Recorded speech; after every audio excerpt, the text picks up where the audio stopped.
Бүгін 31 мамыр қазақ зиялыларының, алаш ардақтыларының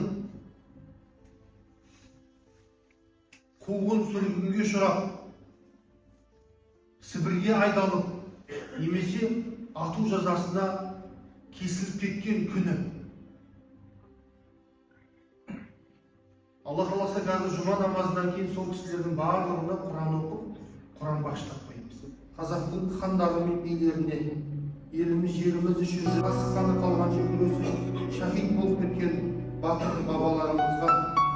Аллахым қуғын сүргінге ұшырап, ашаршылықта бала-шаға немере шөберелермен қырылып,